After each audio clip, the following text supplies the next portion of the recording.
And we are live. Welcome, everyone. Today I'm having a talk with Brian Electric. He is a YouTuber, or rather, he's someone who is on YouTube to watch videos, but he's more active on Minds. And we met on Minds, disagreeing on the subject of, well, immigration and, in my humble opinion, the problems with Sharia.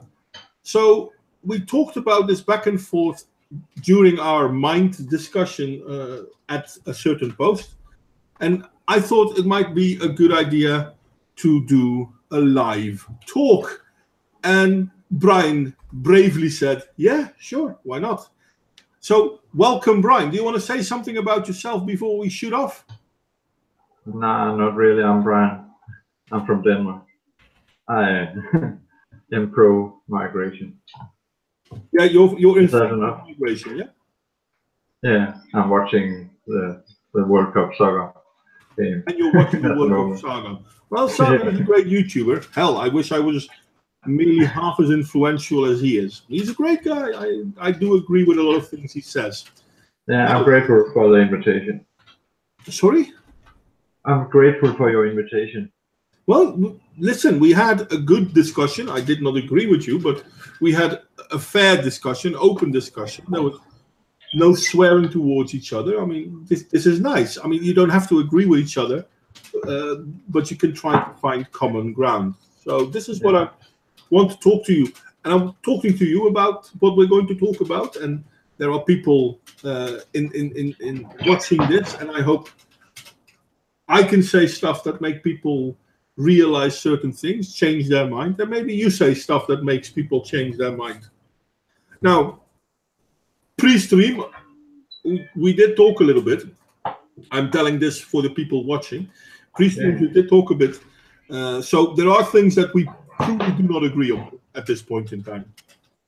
To make it easier on the both of us, we're going to talk about immigration and the problem of being Sharia compliant in the Western world, but more precisely about Denmark, Norway, and Sweden. This obviously is true for all of Europe, but we're going to go closely to those countries, especially Denmark, because Brian is from Denmark.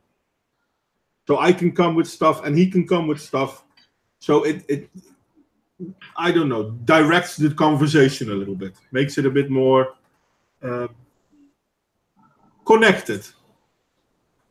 We are both on agreement on that, aren't we? yeah, yeah. Yeah. It's nice. I just follow your lead. Okay. So we started this discussion because I had a mind post, and I'm going to uh, look it up if I can find it.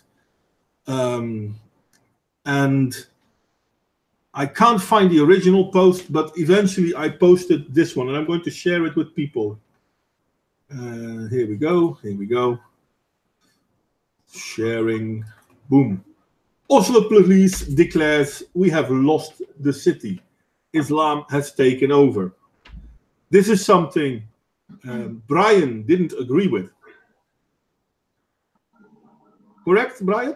Yeah, yeah. That is very correct. Okay. I'm just searching for. I did some. I figured you would bring this one, so I found a recent Quora page. I wanted to to Uh, bring um, it. See, I found it. I just bring you a link. Sorry yeah, for you can yeah, send me the link, yeah. sure. Okay, I sent a link. Did Okay, you get my one link? second. The one from Cora. Yeah, yeah. It's Yeah, it's one of the narratives I want to talk about where yeah, yeah. I'll where where things are presented so very dramatically. Uh, it is true that there's a neighborhood in Oslo. I lived in Oslo for some money, not long. There is a neighborhood in Oslo called Greenland or Greenland, where there is a lot of I don't know what I prefer the definition humans, but in this context, I probably have to say people from other countries who had migrated probably years ago or something. I don't know. But there's more than of migrants than in the surrounding neighborhoods. Okay, this is the link. This is the link you sent. Yes, and further down in the link, there's people from Oslo describing the neighborhood, and their description is that hey, there is, but most of the people have come there because they flee from Islam, from Sharia, from these things. And there's many people going around there in miniskirts and things like that. It's people from us living in Oslo describing it. Hey, it's nothing dangerous. Okay. Now, unfortunately, this isn't all English because. No, but the comments down, there's a lot of comments from people from Oslo, and it's pretty recent. Okay, I'm going to leave this up for a while. Yeah, I'm going to show this to people. Can you translate for me invanderen en Norsfot met invanderen voor elderen? Can you translate that? Invanderen is migrants. Immigrants, okay. Yeah. And the other one? And the other one is people born in Norway from migrant parents. Okay, thank you very much. That's a blue one. Okay. Okay. So there are, and it doesn't there show is a how majority. There is a majority. We do not disagree on that. There is a majority of people born or related to other countries. I don't know what. Okay. And then these people are basically saying, well, some of them are saying we live in this area, but it's not that bad. Am I saying? No, they're not saying that. They're saying that it is a poor neighborhood, and when migrants come to the neighborhood, come to Norway, that is often where they can afford to live. So that is how things develop. Yeah, but because people are poor, but it is not. Poverty is not an excuse, though. And most of them point out it is not an area that is in any way dominated by any Islamic law or any. But that's not the argument. The argument was not it's dominated by Islamic law. The argument was we have lost a city. Islam has taken over. But that is not true. Yeah, but on what do you base that this is not true? I'm not saying this is the case. The police in Oslo says this is the case. No, that has been. I think it has been like in Denmark in many places, and like in Sweden. There's the no-go zones in Sweden that is often referred to, but there are no no-go zones in Sweden. There are no no-go zones in Sweden. No, there are zones that has in the media been labeled no-go zones. And why do you think that they have been labeled no-go zones? Because it is areas that has been pointed out as areas with a higher degree of crime than surrounding areas. Yeah, that's not the main reason, though. No, the main reason is not that there's more crime. The main reason is that even police officers cannot go there without being attacked. That is not true. So that's not happening. No, but police officers do get attacked sometimes. Obviously they do. But that is not true that there's places where they do not come and where they do not maintain law and order. There's perhaps some places where the police will come and be more safe and not go alone or I don't know what, but where they need to take more precautions than other places. But it has always been like that. But you are saying there are no no-go zones, but there are places where they have to be more careful to go. But it has always been like that, haven't it? I'm not sure if it always has been like that. I can't remember having it always been like that. Can you remember that? Yeah, because I can give you an example, and I can give you a fact box about Sweden with the no-go zones just mentioned. I just give you my link. This is the fact box about Sweden. There's a place in Denmark called Christiania. It's a place that some squatters took in the 70s, and there's I don't know if there's any migrants living there. Probably there are, but the police, they don't come there. They do, but they take precautions. There has always been poor neighborhoods where there were more crime and where police took more precautions. It's always been like that, as long as I remember, anyway. There was this street within Copenhagen where they sold a lot of drugs. And when the police came there, they always took extra care, because they knew the people they had more to risk. Okay, so I'm going to leave what you just posted, and I'm going to bring something else. And I'm sorry, because I'm not really good with moving windows about. I'm sorry about that. I need to practice a little bit. Come on, where are you? Too many open windows. This is the one you sent me. Okay, where's the other one? Come on. I'm sorry, good people in the chat. I'm being a little bit messy because this is, as it says, live. Come on, open up. There you go.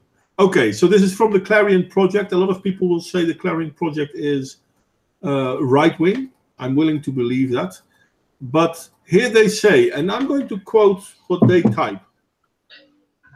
Merely the fact that a European politician is speaking about the subject would be news, but Prime Minister Lars Løkke Rasmussen said he's turning to the Danish parliament and his ministers to come up with ideas to address the problem that local municipalities admit they have been unable to solve. It's a matter of being realistic about the situation, Rasmussen said. I'm going to do it like this. And there are areas where there is already a different set of rules, where the gangs are in control and the police cannot work. I cannot sit and passively let it happen. Isn't this just what you said wasn't true? Yeah, but because it is not true. But according to your prime minister, yeah, it is true. He's full of shit. But maybe he's the biggest bastard in the world. No, but he is the prime minister of Denmark. If he says it's true, why should I believe you and not him? No, because if you give me some minutes, I can easily debunk this one, because it has been debunked. It has been debunked. But what you've posted so far hasn't debunked anything. No. Because if I look at this one, you gave me this one. Greenland, Oslo dominated by Islam as portrayed in the news.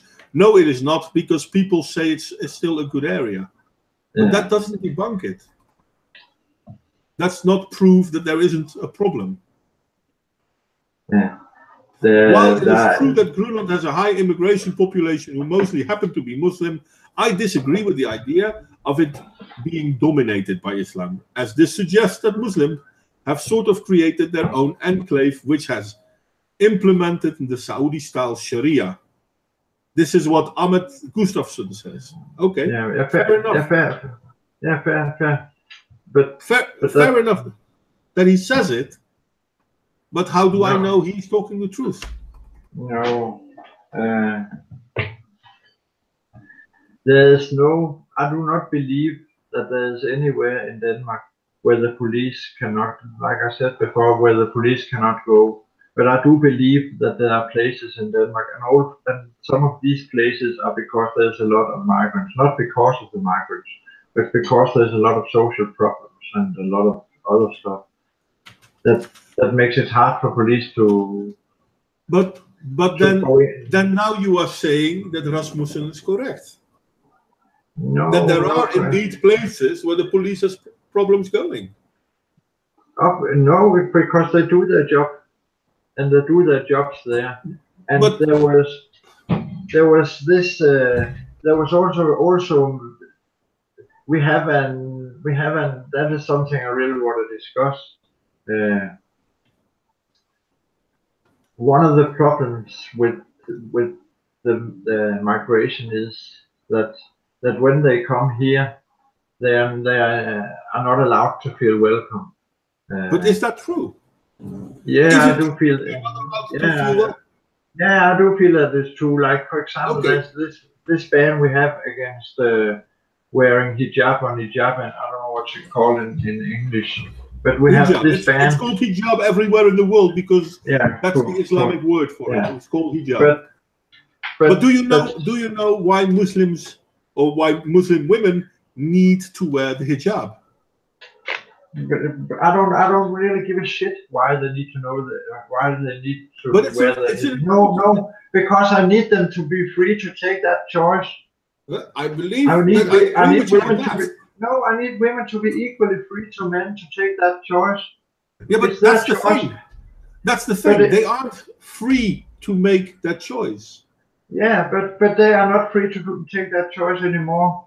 They are not free to make that choice at all. No, that's the problem. You wouldn't know before, but like we talked about before, if a man forces or if a religion forces a woman to wear anything, it is already contained in law that it is illegal. Yes, that's why Denmark has said, okay, we're going to help protect these women by making it illegal to wear a hijab. Because even in Denmark, there are women that are forced to wear the hijab. But that means that women are not equally free to men anymore. But they already are not equally free to men because they are being forced by other men to wear the hijab. But it is illegal to force anybody.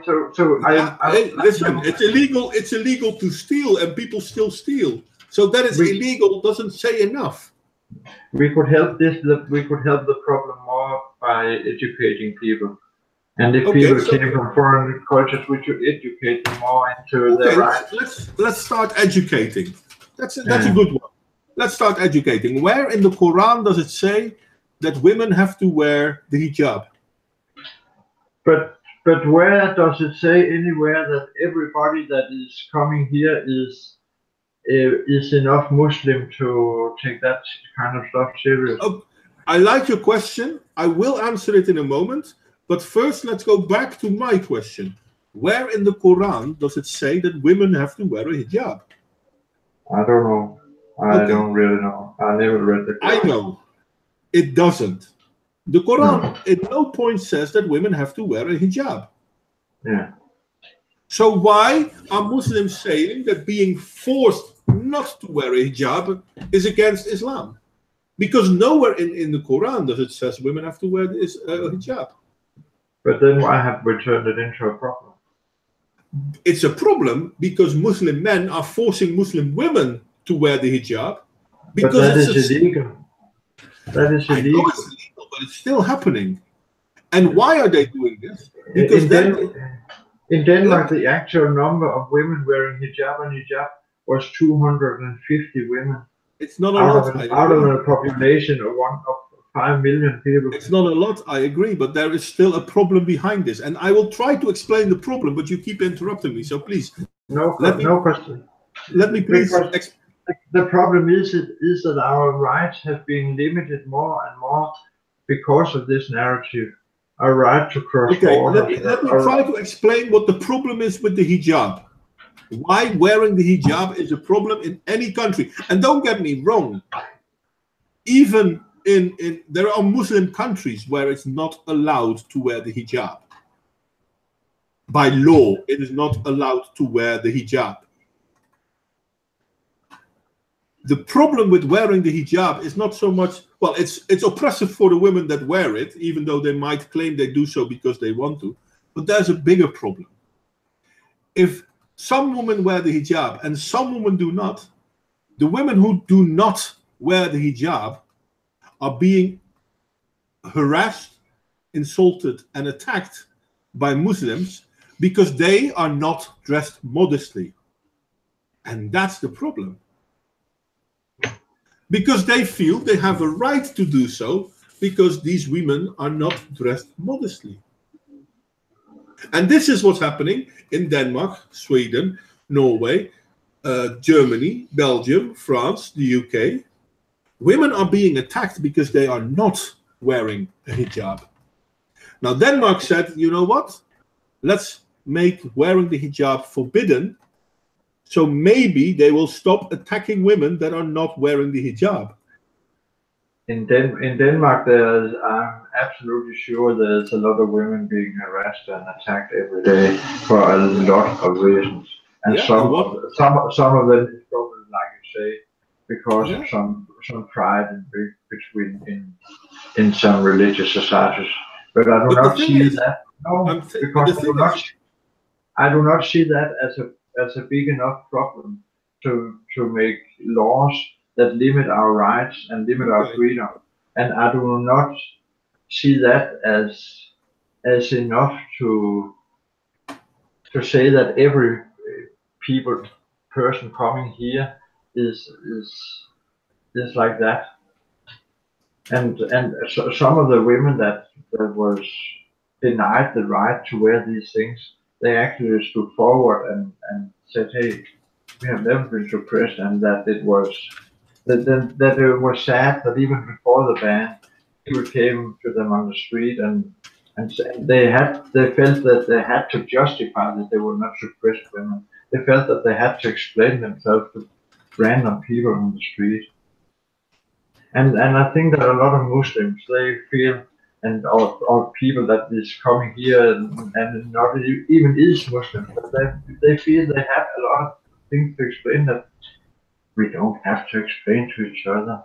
When we do something wrong, we have to be punished. But okay, let me ask something else, because we are in a Western society. Is it important to be able to see someone's face? No, not for me. But I think it's a choice.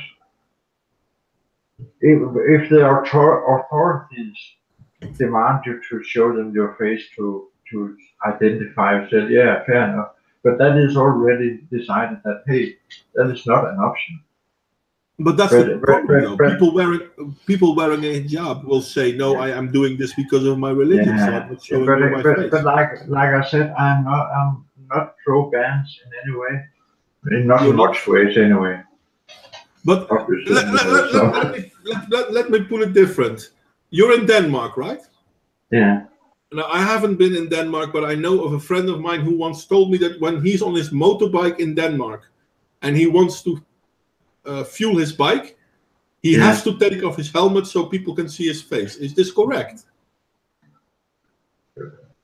I don't know. I haven't read a motorbike, but yeah, probably that is correct. But that is probably something so they can say, okay, you have to pay, and if he tries to escape. But I can pay with my helmet on my head, so why would I take off my helmet to pay? Because so they can identify now. Oh no, that's because there have been robberies on the gas station. So taking off your helmet is okay, but taking off a hijab is not? No, because when you are on this is a private company. A private company that has had problems with robberies, so they find a way to stop those robberies. That is their choice. I don't know. I have been buying beer there.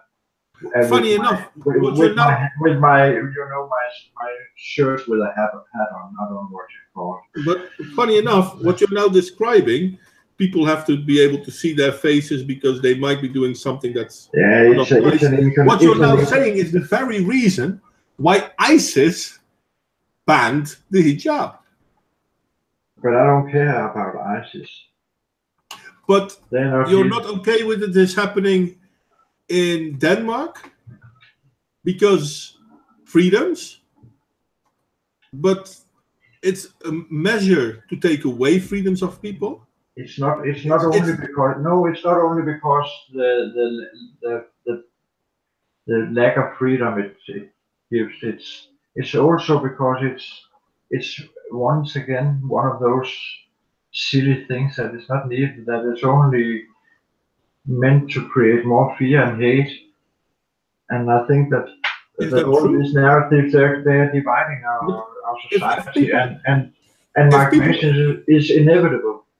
If people are not wearing a hijab, yeah, no one is wearing a hijab. How is that dividing people?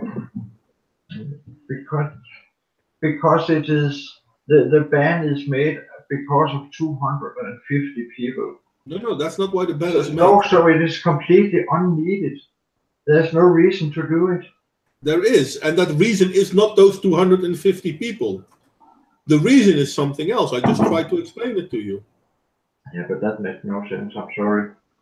So to you, it makes no sense that you want to protect your own people from being attacked. They have already been covered with our current laws. They already That's what I say. The new laws is doing no difference, because the crimes that you describe are already covered within our laws. Yes, but those crimes are a bit difficult to attack or handle if people are not speaking out against. So I say, if that is a problem, we have to be better in educating people when they come here. And so I want to try and educate you. Where in the Quran does it say you have to wear a hijab? I do not want to educate those people in the Quran. I want to educate those people in our society's rights. But they don't care about your society. So how are you going to teach them about your society if they don't want to hear? From where do I know they don't care about our society? Because that's what Sharia is very clear about. That's what the Quran is very clear about. Do you know what the Quran says about integrating in a country that is not Sharia compliant? But why do you think there are so many people that is? You take it for granted that people coming here, they are Sharia. No, I'm not taking that for granted. I really, in my belief, it is perhaps 1 out of 100, and that is a high number. And that is high. No. It's more than that. It's not 50%, but it's 20% easily. So that's 20 out of 100. Yeah. And this is not me saying. This has actually been researched. Let me go. Where are you? I think. But you stated earlier, if it was wise to claim something that you were not fully aware of, and you are not very fully aware of that number. That is actually I am. No, I'm sorry. I am fully aware of that number. Okay. And that 20% is actually a low number. Okay. Because this has been researched. I'm sorry about that. I knew this would come up, so I already had it ready. And I have to go there, and I have to go there, so I can see what people are saying in the chat as well. Sorry, I'm not really paying attention to the chat. That's my bad. There we go again. Sorry, guys. But there has been done a lot of research about being Sharia compliant. And I'm going to scroll up a bit. Beliefs about Sharia. Sharia is defined. Sharia as the revealed word of God. How many Muslims believe Sharia is the revealed word of God? You can see it for yourself. I don't have to read it, right? You can read it. Now, it doesn't give you every country, but if we look at Turkey, for example, Turkey is considered a secular country, or at least it was. 49% of Muslims believe Sharia is the revealed word of God. That means that they have to do what it says because God. But Sharia in what definition is that? Sorry? Sharia in what definition is that?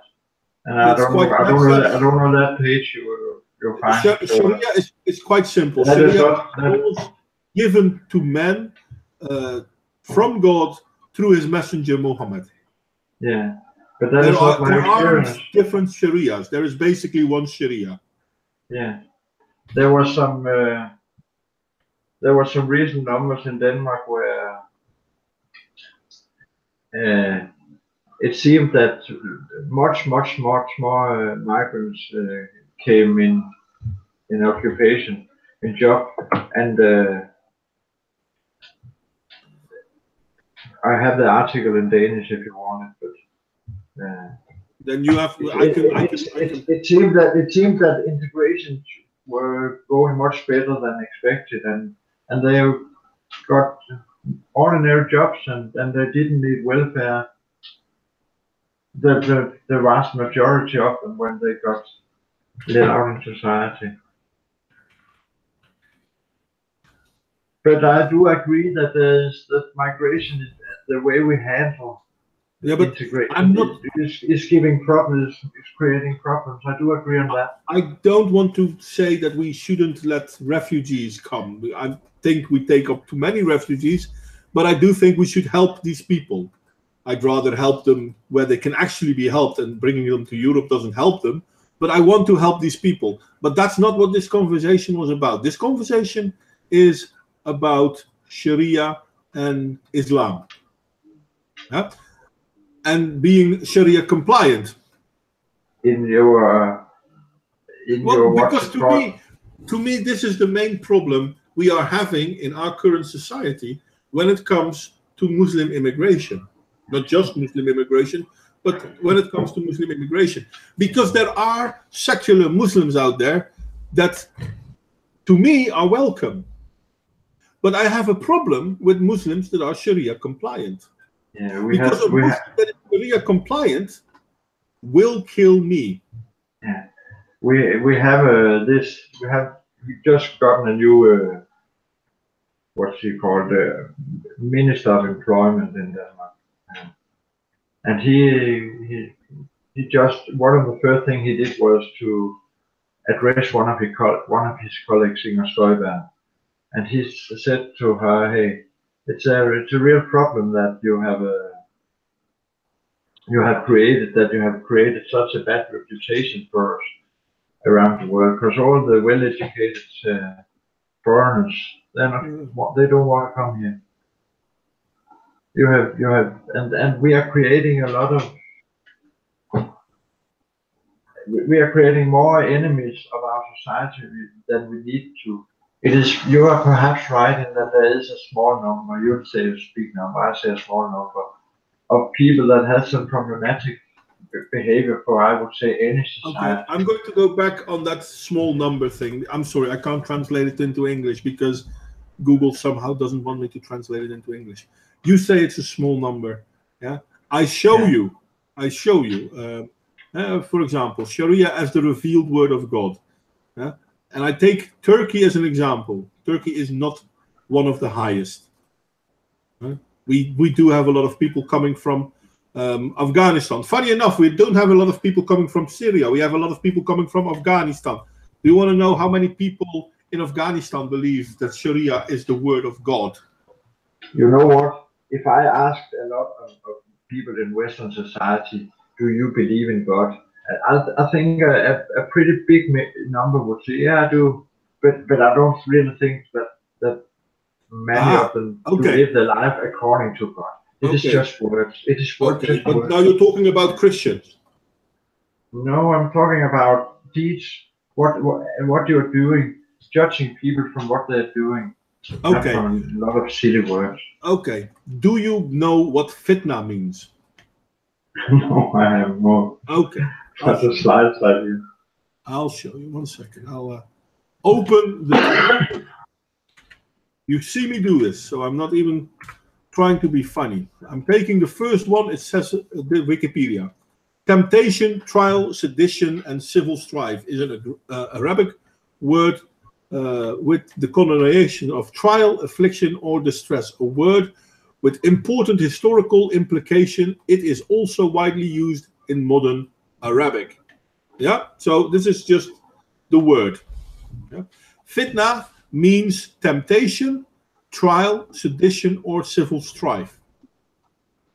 Fitna in Islam, and I'm not sure if it says so here, so I'm going to look it up. Mentioning in Islam. Okay, here we go. Let's see. I'm just going to take the first one. Quran 2:17. Yeah. They ask.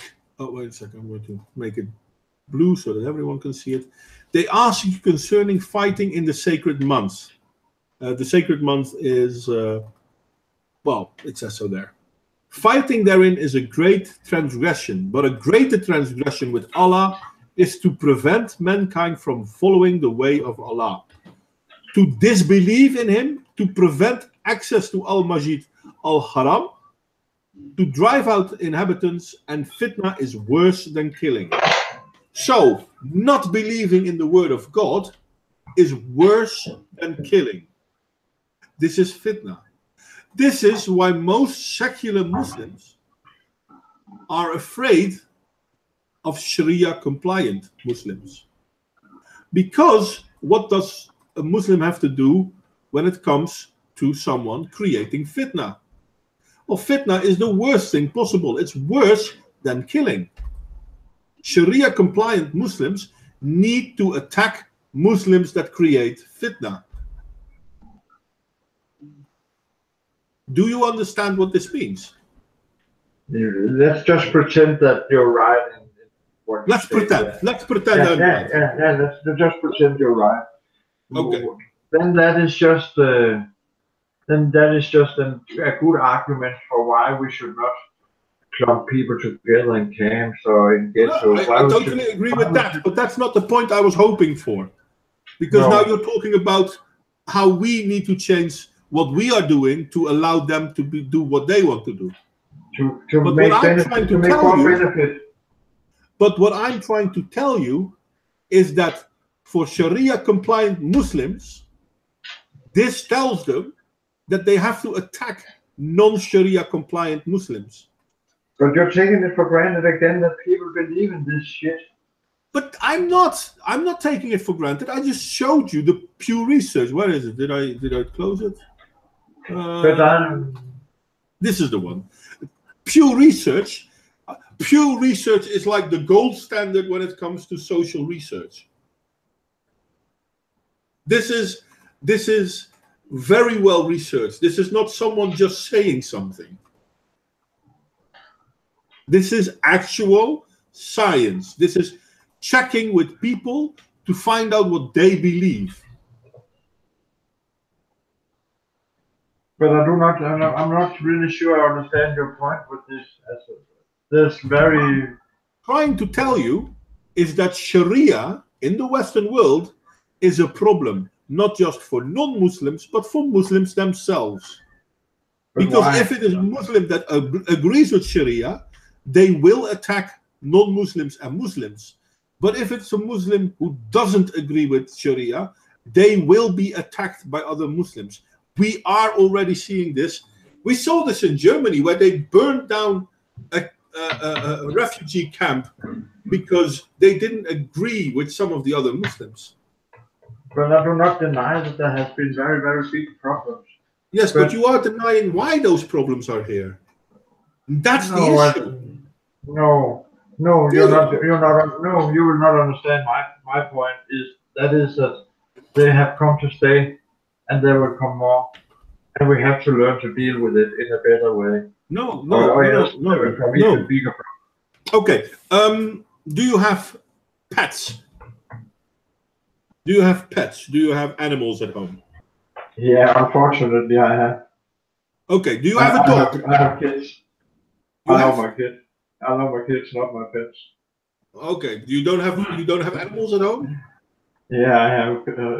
At the moment, I have a few birds. That's all. What? What kind of animals do you have? Some birds. Oh, some birds. Okay, yeah. Okay, but you have kids. Okay, yeah. You try to teach your children right from wrong. Yes. Yeah, I hope so. Okay. If they don't do what they should do you punish them? No, I don't. You don't punish them? No, I don't punish them. Okay, so they keep doing what they're not supposed to do. What do you do? I talk to them and take care of them. How do you take care of it? Talk to them. Okay, you only talk to them? Yeah, mostly. And if they don't want to listen, what do you do? Yeah, that depends on the situation, I'll say. Yeah, but I'm trying to figure out. So let's say they don't want to hear what you're saying. They just walk away. What do you do? I don't know. But I'm not here to discuss myself and my pride. No, I'm not asking this because I want you to discuss yourself or your children. But in the end, if you want change in certain situations, you need to do more than just say it. Yeah, obviously. You have to be strict. Yeah, but that's why we have laws. That's why we have laws. Yeah. But some of these laws are being denied by certain Muslims because they feel that our laws are not important. No, some of these laws are being not obeyed by certain people. I'm not saying obeyed, I'm saying denied. Yeah, I choose that word specifically. Some of these laws have been denied by certain people. And then we have to try to catch them. We do. And like you say, punish them when we do. Yeah. So if we want to do that with people who are Sharia compliant, it's going to be very difficult. No, because we can catch them when they do something illegal. Yeah. Well, that didn't go so well now, did it? We've been trying that for several years, but every time when something happens like that, people will merely say that, okay, but it's their religion. Yeah, but still my point is that we are creating more enemies of society that we need to by the ways we're doing things. We're not creating more enemies of society, we're bringing them here. No, I think we should bring them. I think they will benefit our society. I think how will they benefit our society? Because they're enriching our culture. And how are they enriching our culture? Oh, I was in Sweden to visit my daughter, and I was in one of the neighborhoods you described where there was a lot of migrants, and there was a lot of migrants, and I sat on a lawn, and a lot of them drank a beer, and a lot of migrants, yeah, and they just came over and they just sat and talked. Oh, I'm willing to believe that there are nice Muslims. I'm not even going to deny that. Yeah. But that's not answering my question. My question was, how are they enriching our culture? They are enriching our culture because they are a different culture. So being different, our culture is expanding. How is it expanding? Do you feel it's okay to hit your wife now? No, because that is not okay. But it's okay in that culture. Because it's prohibited by law. But it's okay in that culture. So that's not a way your culture. So how is them coming to your country increasing your culture? What is it doing to make your culture better? Music, food, experience. Okay, food. Okay, no, seriously, food. I'm going to go with food. That's one. I can understand food. Okay, so they have restaurants, shops. Yes, that way. Yeah, but they're coming from another background. That is interesting. That is exciting. Okay, so it's interesting, exciting. This is why people go to the zoo, by the way. But never mind that. No, because I think that. So if it is I have only met nice people with migrant backgrounds. I have met a lot, but I have still not met anybody who were like you described. Not one single person. You haven't met anyone who I described? No. Who have I described? Like people who wants to beat their wife, like people who wants to turn society into their set of rules. People who are Sharia compliant. Yeah, you haven't met them, therefore you think they're not there. No, and statistics shows that most of them, they are getting jobs and they're getting integrated, and hey, they get I'm going to show this. And we have this generation gap where we do not create enough children. We need more people who can work. Actually, that's another argument, and I will come to that one. We need more people because they need to do the work. Okay, but before I'm going that one, I'm going to show people this clip.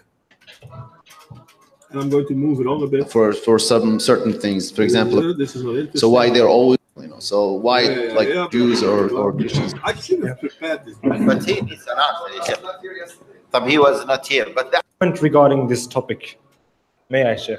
Okay, this is a good place to start. Yep, but you are the Sheikh.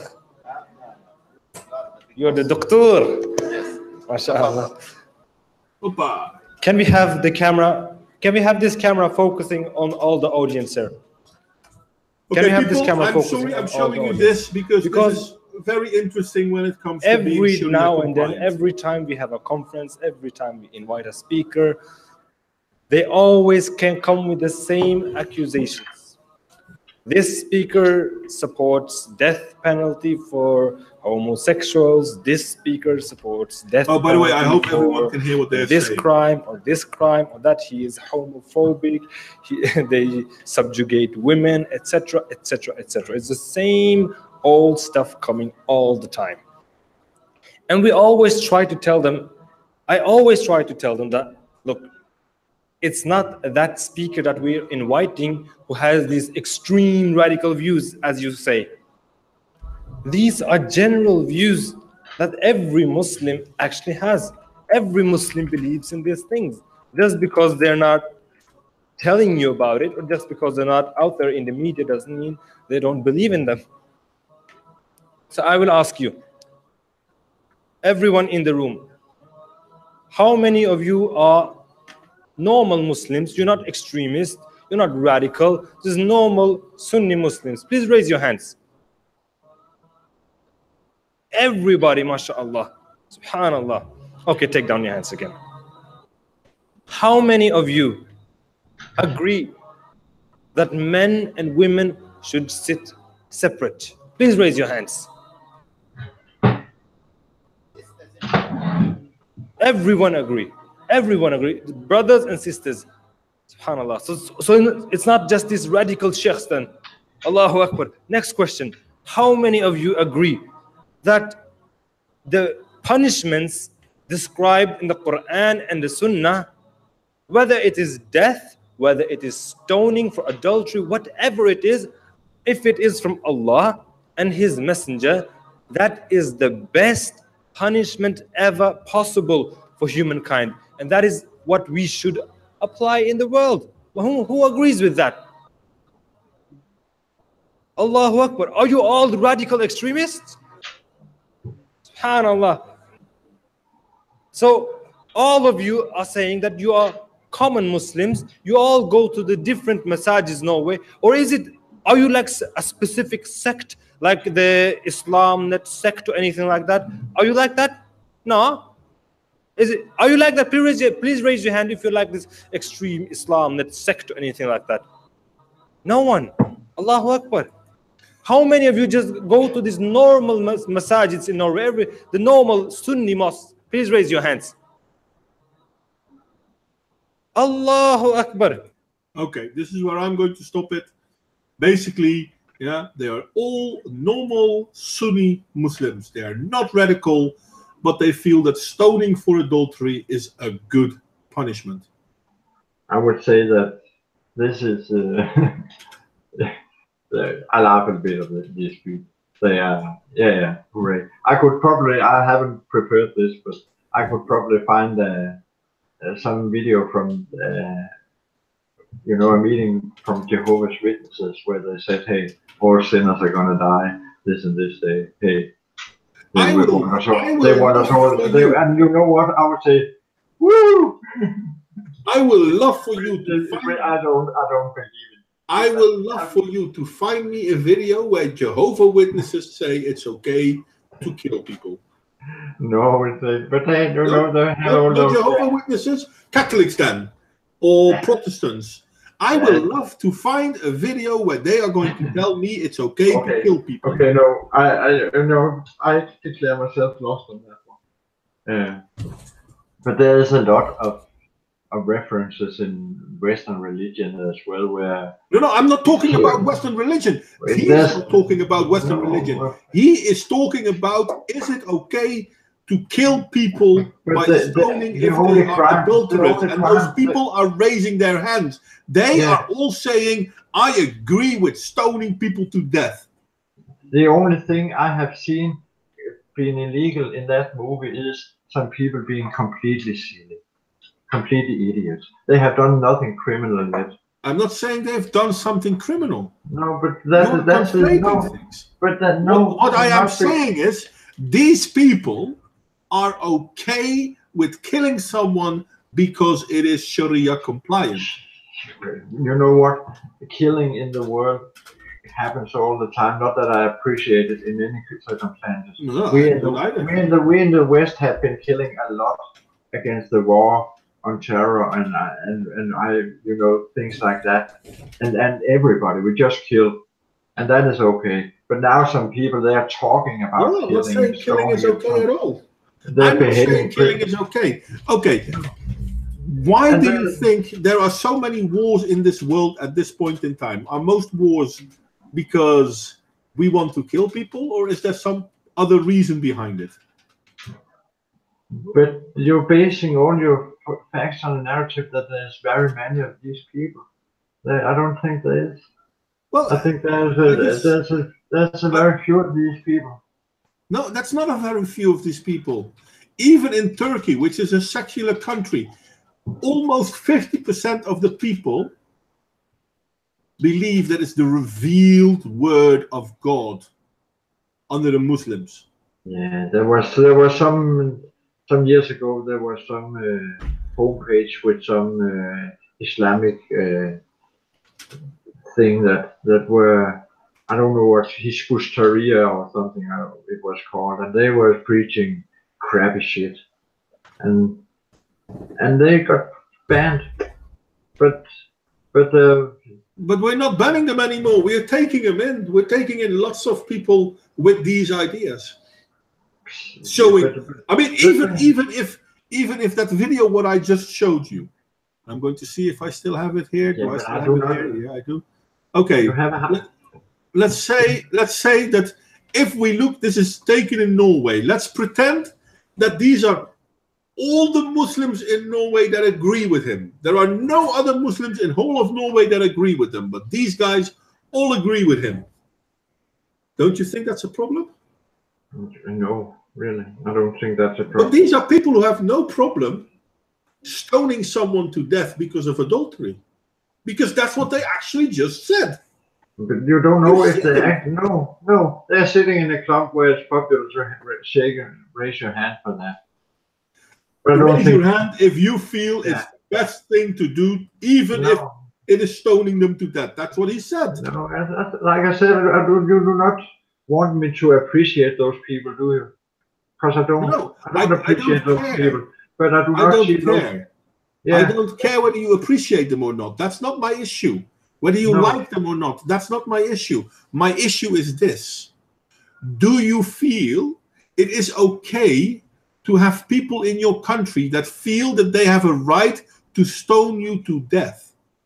I feel that you mentioned we met on Minds. I feel that there's a lot of people from fractions that I in no way see myself in that, and that I in no way can, that I feel that it's dangerous for society. But you know what? I'm happy they're allowed to speak their voice there. Have you ever heard of someone called Imam Tawhidi? No, I really haven't.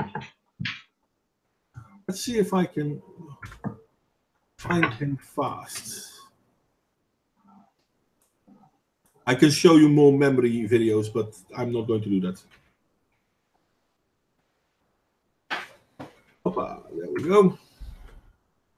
This is Imam Tawhidi. And I don't want to show the whole full 8 minutes. So I'm going to show you this one. I think it's this one. The events in Manchester have sent shockwaves right around the world. And now Australia's Muslim leaders are speaking out against the atrocity. Joining us now, Dr. Jamal Rifi, who's a prominent figure in Sydney's Lebanese Muslim community, and Sheikh Imam Tawhidi from the... Okay. I mean, you must be spending a lot of time looking for idiots, because they're everywhere. Obviously, you can find some idiots saying something, and that is what I feel it is. But people is hungry for that narrative, so they pop up everywhere. You have no idea where this is going. That's obvious. But do we agree that this is a sheikh? That this is what? A sheikh, an important religious person in their religion. I don't know. Like I said, I don't know him. You don't know him, but he's just introduced as Imam Tawhidi, Sheikh Imam Tawhidi. Cool. And this is Dr. Jamal Rifi. He is a doctor. I mean, he has this. I don't know anyone. Okay, so who of these two, this one or this one, who of these two do you think will speak in favor of Islamic terror? Yeah. It's a bit like that. With which cop is the coin below? I will say seriously. The way you presented the one with the turban. Okay, you're thinking the one with the turban will speak out against Islamic terrorism. Yep. Okay, I agree with you. Yes. It's just a guess. Okay. I'm going to play it. One second. Association of South Australia. First, you are putting the sound up a little bit. Suicide bomber, 22 years old, born in Manchester. How did these young people get? I hope people can hear it well. Good morning. Basically, we need to be very realistic when dealing with this matter. You have a 22-year-old who gets radicalized over 2 or 3 sermons within a Friday mosque gathering. And the killer of Curtis Chang in Sydney was 15-year-old. And just on the 23rd of this month, 2 days ago, we had a 22-year-old female who is now being arrested, or was arrested, after having ties with ISIS in Adelaide. Now, this age is an age where someone would expect people to be going out, having fun. But no, we have a large number of youth that are being radicalized. This happens because of the books that we have, the Islamic scriptures that we have. They push the Muslim youth to believe that if you go out there and you kill the infidel, that's how you will gain paradise. But they're pause. Fucking hell. Okay, you heard him say it, right? Yeah. These youth believe that if they kill the infidel, that's how they will get to paradise. Yeah, true. So is he talking the truth or is he full of shit? No, he's probably talking the truth. He is telling the truth. Yeah, probably. These kids, I don't know the episode, but let's just pretend that is good. He's correct. That wouldn't change much. But would it be a good idea to get people into your country, and out of those people, 20% feels that they are justified in killing you? We have not agreed on those 20%. I'm not asking whether you agree or not, because the reality does not need our agreement. That's the worst part of it. You make it sound as if this is an opinion. I'm going to close this one again. You make it sound like it I does not agree with your reality. You don't have to. It's not my reality. Yeah. I'm not Pew Research. Wait a second. I'm going to do this a little bit then. Come on. Pew Research. But I answered that one with saying that, hey, you could ask people if, hey, do we believe in God, and they would say yes. You haven't answered it. I'm sorry. You simply haven't. No, I'm sorry. You simply haven't answered it. You merely asserted what you think is the reality. That's not an answer. The Pew Research Center is a non-partisan American fact tank based in Washington, D.C. It provides information on social issues, public opinion, and the demographic trends shaped in the United States and the world. It is also conducts public opinion polling, demographics research, media content analysis, and other empirical social science research.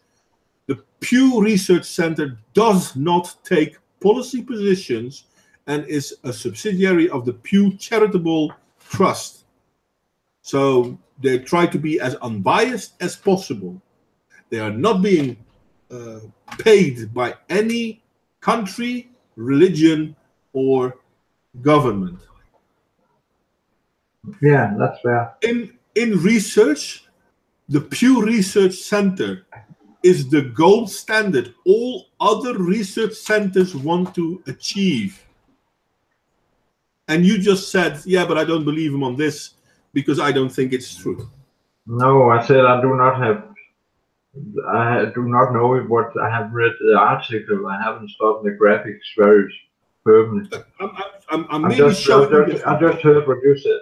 This is one or multiple interpretations of Sharia. Okay. What is the date of the article, for example? That would The be date 2013. So that's like 5 years ago. So it's 5 years ago. Yeah. Do you think that a lot of Muslims would have changed how they think about Sharia in those 5 years? I think that the current refugee crisis is younger than 2013. It is actually, yes, you're correct. Yeah. So I think that's. But this research is done in 2013, or rather, it's published in 2013. It's been done in the period before that, obviously. Yeah. So I don't really think it's very relevant. You don't think it's relevant? No, I do not think it has not much to do with the current situation. No. Actually, it has everything. Things has changed radically since then. That's the worst part of it. Things haven't changed radically since then. The only difference is that we have more people on the move. We have more refugees, as you would like to call them. I disagree that they're refugees, by the way. Some of them are, but most of them are not. Yeah, where do you think most of the refugees in Denmark come from? Yeah, I would guess that probably the most they're coming from Northern Africa or Syria at the moment, or Eastern Europe. I don't know. I don't really know. People can see me do this, but as we speak. Yeah. What I do know refugees in Denmark. What I do know is that we declared war on Muslims since 2001. And you are very ill-informed. How dare you even consider that to be true? That's the biggest rubbish I've ever heard. You know, when the Western world declared war on Muslims? No, we never did, you will say. Well, not in the literal thing, but the first time the Western world took up arms against the Islamic world was in 10,040, I'm going to say by heart, at the First Crusade. Yeah, but again, I want to just like to be a little more recent. Yeah, but you're wrong, because in 1040, I think it's 1040, could be 1060. People, by all means, feel free to type when you think I'm wrong, because I could be wrong. But the First Crusade against Muslims was after more than 350 years of attack from Islamic countries to Christian countries. Yes, in the year 700, Spain was completely overrun by Muslims. It used to be a Christian country. Syria, Israel, Saudi Arabia, these used to be Christian countries. They were completely overrun by Islamic warriors that made them Islamic. They started on Christianity and Judaism and Hinduism and Buddhism in the year 600 and something. John says 650, it's something around that. They started this war. They didn't wait for us to attack them. They attacked us. And they have been doing so since the very start. Can you name me one period of time when there was peace in the Islamic world? Can you name one piece of time where there was time in the Western world? Yes, I can. Yeah, but I'm not that historically educated. Oh, okay. But I feel at the present moment, then perhaps it's time to forgive. There has never been peace in Islamic. No, then we should try to find that. But how can we find that? We can't bring it there, because if we bring it there, we are called colonizers. By giving there will be climate changes that will change Africa. It already is happening. That will change Northern Africa into something where you can't grow anything. The climate change conundrum is the biggest lie out there. by far the biggest lie out there. Most of the food in the world comes from westernized countries. Have you any idea how much bigger Africa is compared to the whole of Europe? No, Yet they can't. that They could be can't. true. Sorry? What did you just say? I said that could be true. No, that it's not that it could be true. Europe fits 5 times in the continent of Africa. But nevertheless, they will come. People will come here. We cannot stop them.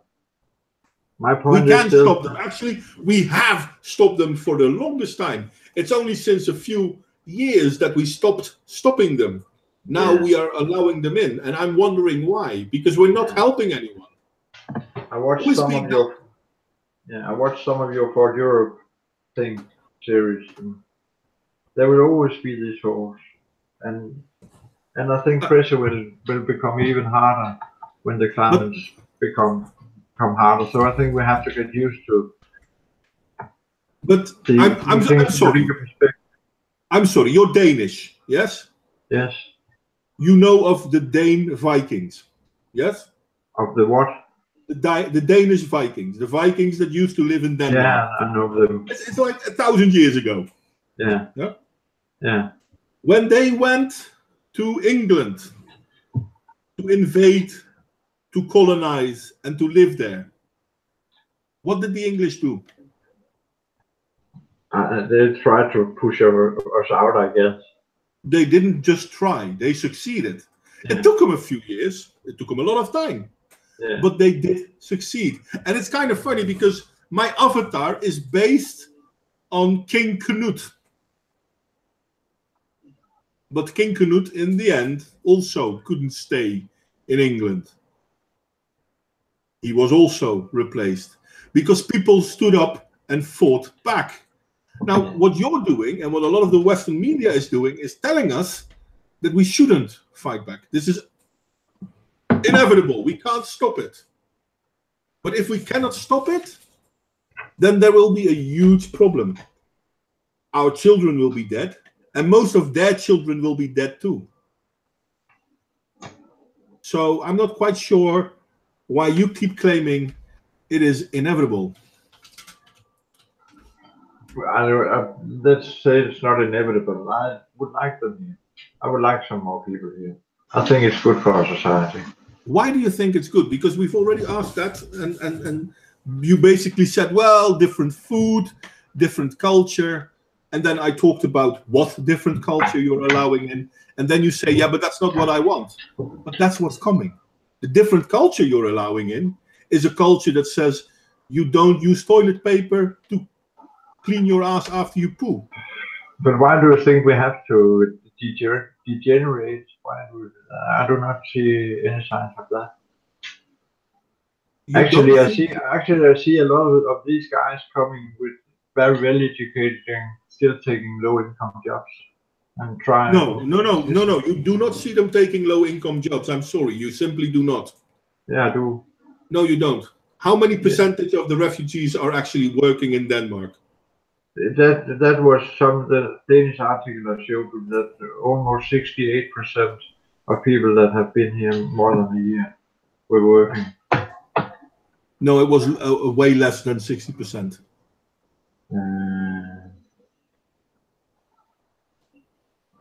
I was hoping to find. There had been a drop on 10,000 people out of 40,000 in people who was on welfare. That is meaning that 10,000 people more had come on in jobs, and 10,000 less was in welfare. But there had been more research and a lot of surprising also for the government numbers, where a lot of more migrants than they had expected came in ordinary jobs. Yeah. I was hoping to find something else. The people who are looking, I was looking up at the profile of the Danish immigrant, which countries they come from, but I can't really find that. Maybe here. Here we go. Let's go to employment first. Where are you? Non-Western immigrants are less than 60% working. There's the employment rate for immigrants. There's another link here also in this has had a rise from 43 to 47 points. Which is still but still there has been a drop from 50,000. Okay, let's say 50%. Let's say 50% of all the refugees work. 50. What? Yeah. Okay. Let's say 50% of them work. That means that the other 50% need to be paid for. Who's going to pay for them? Where our welfare system. But that means that our welfare system has a drain. No. Because how many percent of Danish people are working? I think there's at the moment we have about 5% unemployment rate. 5% unemployment. Yeah, 5%. Okay, and there's not enough people to pay. No, let me finish, please. There's not enough people to pay for all the welfare, even though 95% of Denmark is working. Yeah. And then we bring in a group of people, and half of these people are not working. Yeah. If they are not working, are they a drain on the welfare system, or are they an attribute to the welfare system? Yeah, I know what you're trying to say, but okay, then answer me. Yeah, I do. I have a link in Sweden from the Swedish article I showed in English. There's something saying there that where the question is asked is it a burden? Is a migrant a burden on the Swedish economy? And also in that article is that the Swedish unemployment rate is historically low. It's very low. But the article says definitely no, it is not a burden because there's so few. There's so few people. No, but it's 40,000 people in Danish. Okay, now you're talking rubbish. I'm sorry. You're talking rubbish. We are taking these people into our country because we do not have enough people to do the jobs we need to be doing. And we cannot afford our current society. That's the argument, yes? No. Then please answer the question again. You just said we're taking in people from different countries because we don't have enough children anymore and we need people to work. Did you not just say that? I do not expect an effect that radical, and the problem with the generation gap is something that is growing on us, and that is not something that is pressing, but that is something that we need to be prepared for, and we can do that by letting in more people, and then we will, in time, have the right.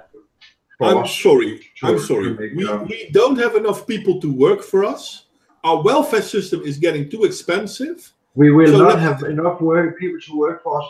Okay, let me do this. Please let me say this, and then see if you agree with me after I finished what I said. Yeah. We do not have enough people to do the work that we need to do in this country. We have a welfare system that cannot pay for the people that do not work. So we need more people to come and do work for us. On this, we both agree? Yeah. Okay. So we take in more people with the assumption that they will work for us. Yes? But even if half of them do not work, is that then a net benefit or a net loss to the welfare system? That is a challenge. I'm not asking whether it's a challenge. Yeah, I'm asking whether it's my answer. That is what I'm answering. So you're not answering the question. That is a challenge. So for the 10th, 20th, whatever time, your answer is I will not answer. I will answer. Because that's what you're doing. I'm sorry. But not with just a yes or no. I will not answer with just a yes or no. And if it has to be one word, it will be a challenge. Yeah, you can have more words than yes or no. But okay, then if 50% of the people that we take in will actually work for us, and 50% of them do not, is this a net benefit, yes or no, for our welfare system? It is not very beneficial for our welfare system, obviously not. But I will take them in, despite of that. I'm not asking whether it's a good idea, yes or no. But I am curious that your argument is we need them, we need more people to work for us. Actually, it's not doing what I want them to do, but I will still take them in. Why? I'm a little, you know what, because I would rather not have to be here and debate if we have to have them or not. So sometimes I just have to, because I would have them, my limit is nowhere near in what pressure they put on society. But then the question, I think our society will grow out of this situation. But then I'm sorry that you feel that way, but isn't the question then already mute? I mean, if we start with we need more people to do the jobs, which is an argument whether you can or cannot agree, fair enough. It's an argument. And you use that argument to get more people to come here. And then more people come here, but they don't do the jobs. And then people say, yeah, but I think they should come anyway. You're not letting me answer. You're not really letting me answer. I am, but you're not answering. Then please let me answer.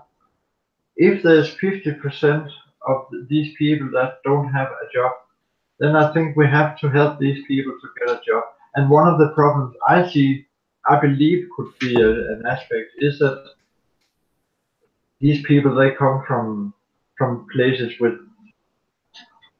they have had bad experiences. They perhaps need longer.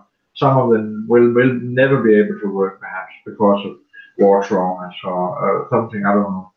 A lot of things. I don't believe we can employ them all. I think that is. But we have to believe that we can employ as many as possible. But that's not reality. That's wishful thinking. No, I don't think, because I see places where we could improve our education, and I see places where we could stop talking them down or putting bad narratives upon people. But that's still wishful thinking, and it's not about talking about bad narratives. I mean, to me, people are welcome if they want to partake in our society. So if they want to work, if they want to do all these things.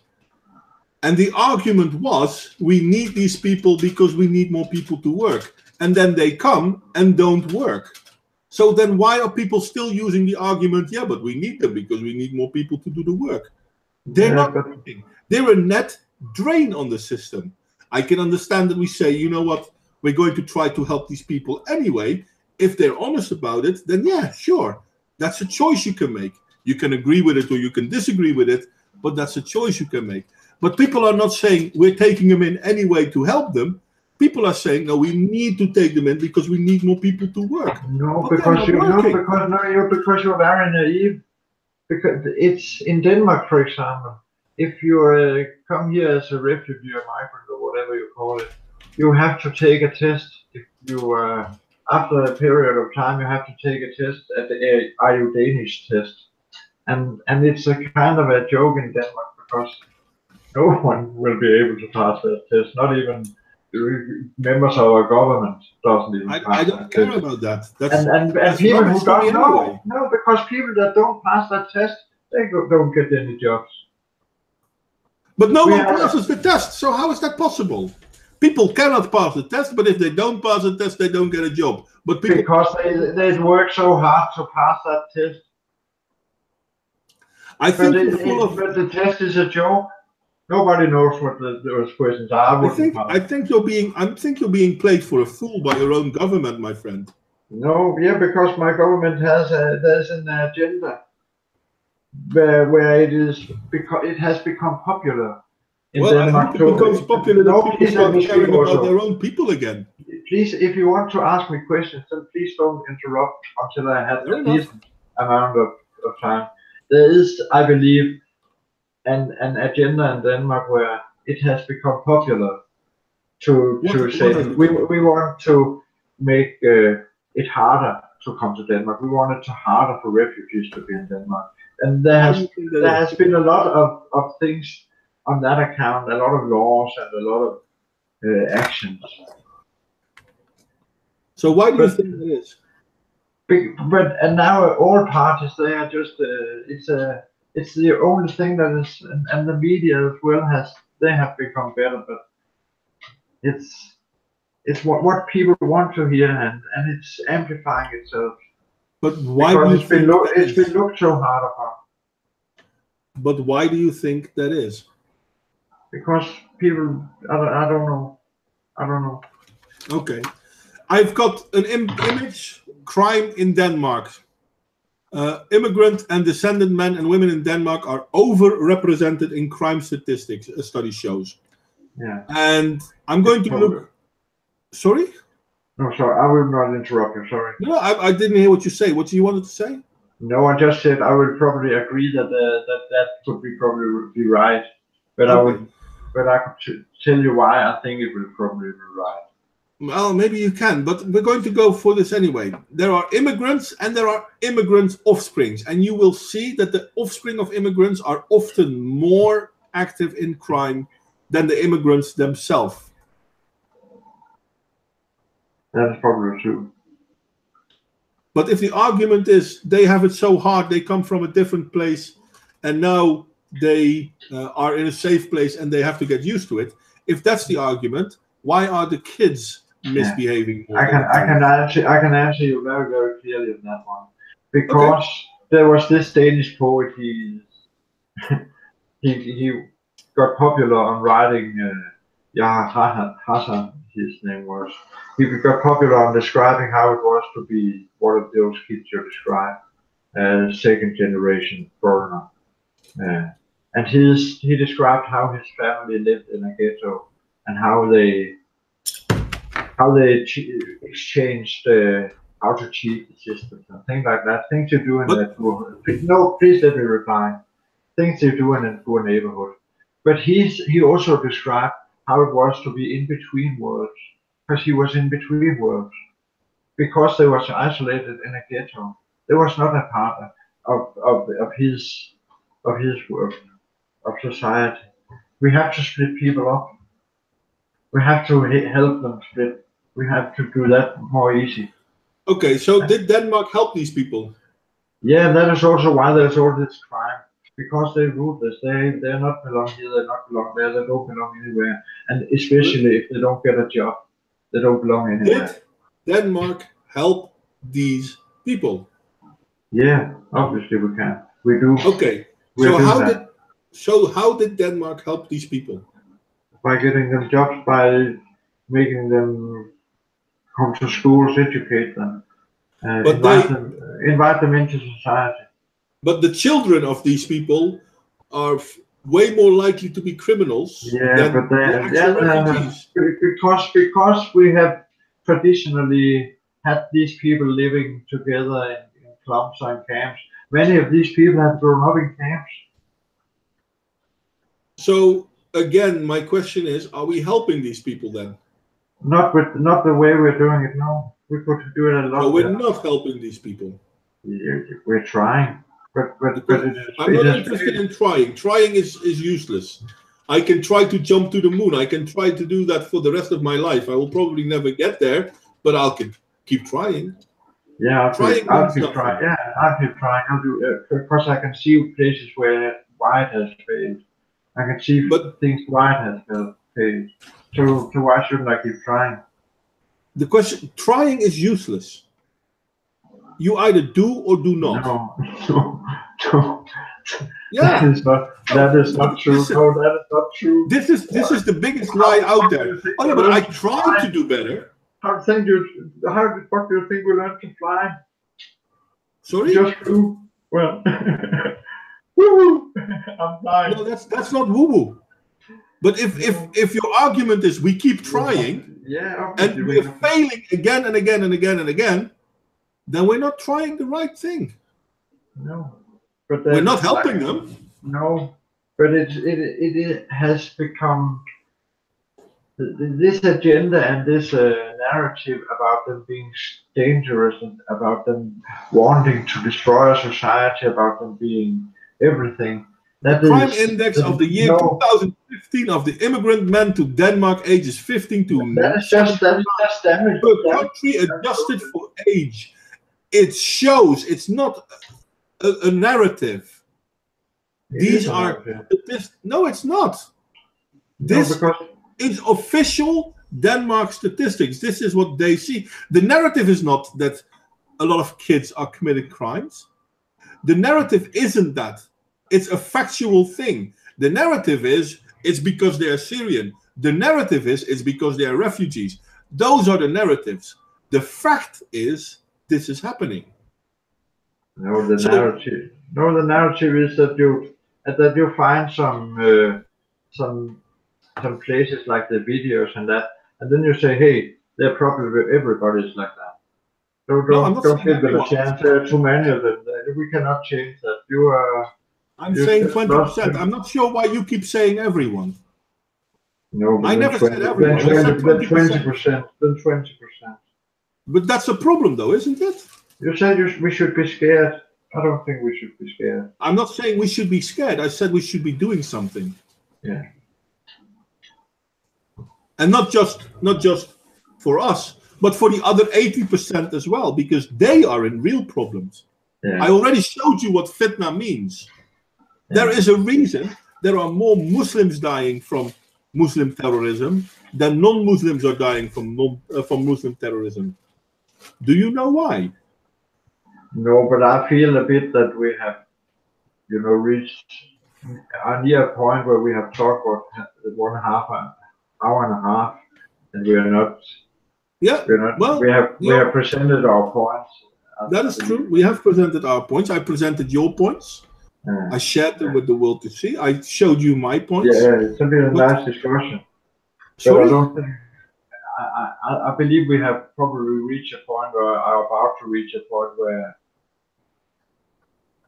there's no much development. We are repeating ourselves. Well, I try to make you see, but I also notice that you try to purposely change the subject every single time when I bring you to a point where you don't want to agree. I don't think that is. I think it's been a good and fair discussion. It's not that. I think it's been a good discussion, and I know I have been fair, but I'm not quite sure you have been fair. Because when I show you, for example, the crime statistics, they're still on the screen.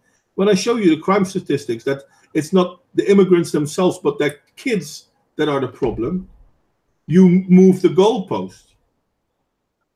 You change. I say your statistics is probably right. I don't know. I wouldn't know. But that's the problem. But I said there's a clear explanation on why things are like that. Well, there are several. And there are things we can do about it. But that's the last. There may be several reasons why things are the way they are. But the idea that there's nothing we can do about it is utter rubbish. That simply cannot be true. But I'm not saying there's nothing we can do about it. I say there is something we can do about it. Oh yeah, there are a lot of things we can do about it. Yeah. And I think the first thing we should do about it is return to the rule of law. But I don't see the rule of law has been left. You don't see that the rule of law has what? Has been left. We have a European law, Western law. Then I'm going back to the article when it all started. Yeah, like I said, we're repeating ourselves. But how can you claim we have not lost the rule of law when Oslo police declares we have lost the city? Because, and now we can repeat ourselves, I can bring you the interviews with people who live there, Yeah, and some people will tell you that. That's saying that is very dramatically stated. Yes, so you are willing to believe people who live there, and the ones that do live there are, and then we go to the bottom and we'll see that a lot of them have very non-Norwegian, Swedish, or Danish-sounding name. Where are we? Now we're scrolling up. Howard Rosenstein. Yeah, fair enough. Very Danish name. I saw a different text a moment ago. That's too bad. Did I click on something that I made them move away? Probably.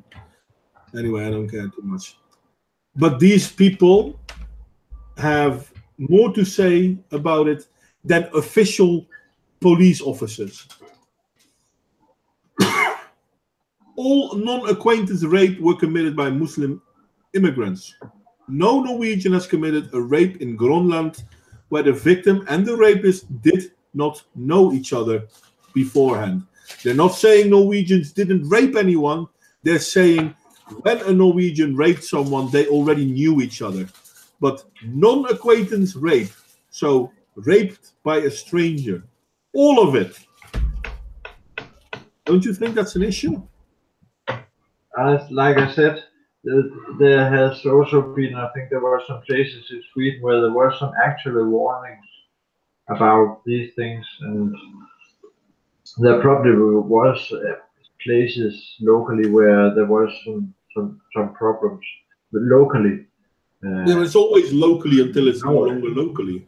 No, but in generally, I think that is the same problem. If we put people into small communities, it's very easy to maintain their culture, their way of living outside of society, making a subculture. That's much more easy if we put people into ghettos. I'm interrupting you now. You're talking rubbish now. I'm sorry. You do not understand Sharia. You do not want to understand Sharia, but you do not want to see how Sharia is compliant in this. No, because I do not but at the same time, you're talking about how these people should be welcome and we should educate them, even though they don't want to be educated and they don't want Denmark to be Denmark. They want to have their own country within your country. And we know this in Oslo, for example, because police officers feel that they are no longer in control of a part of a city. And then your argument is, yeah, but it's only localized? Yes, I believe it's only local. But isn't the fact that it's only local a problem in itself? But there's a lot of problems. There was also I'm not asking if there's a lot of problems. This is a problem we've actually imported. This problem didn't exist, and now because we import people, it suddenly is a problem. No, I'm not saying that it's not a problem. I'm not saying you're saying it. I'm just saying that people living there saying that is very dramatically stated. Yeah, well, listen, it is very dramatic. This is a problem that has been imported. Yeah, I'm not saying it's not a problem. But that does not mean it has been imported. Why should we keep importing problems? Because that problem does not mean that police cannot go into Greenland in Oslo and maintain law. They can. You're deflecting now. You're not answering the question. The question is, why should we import problems? And then your answer is, yeah, but there are blah, blah, blah. No. Why should we? What's the reason to import problems? Because A, we should help people in need, and B, because I think the problem will develop into very, very good things. I think it will do our society better. I think these people, they will create new factories. They will define new shops. They will create new jobs. Yeah. Okay, you're full of shit, mate. Sorry. Denmark hasn't taken in a lot of migrants. Have you been to Belgium ever in your life? No, really, I have. I've driven through on my way. You've never been to Belgium? No, not outside a car. Okay, well, fair enough. That's no problem. In Antwerpen, there is a part of the town of Antwerpen is called Molenbeek. Molenbeek, or Molenbeek as it's often called in the international media, is mostly dominated and inhabited by Muslims. Not all, most of the terrorists in Bataclan, Nice, France, in Germany, have ties to Molenbeek.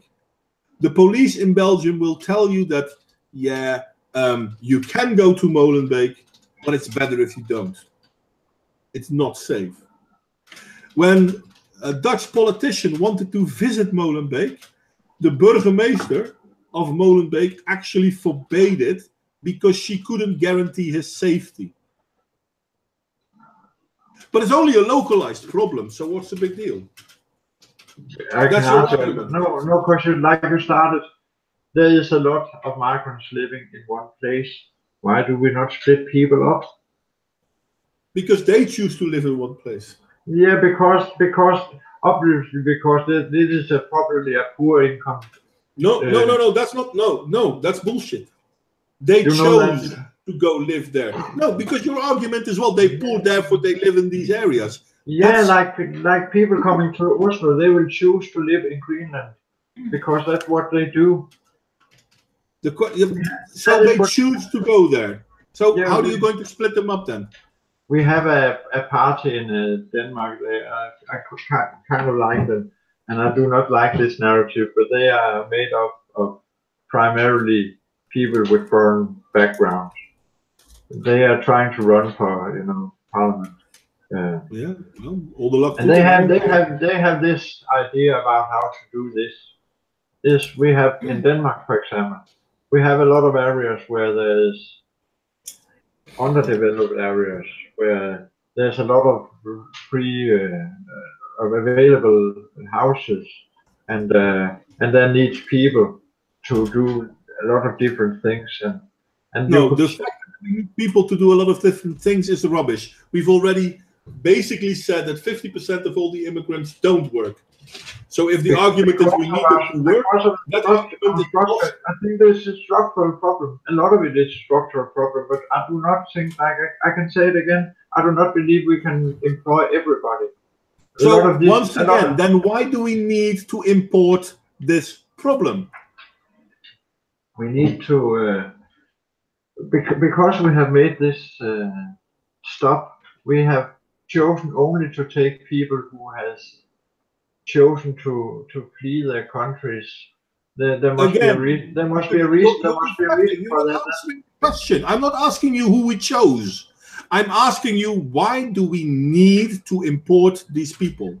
What is the reason we need to bring them to our country when all this is creating more problems?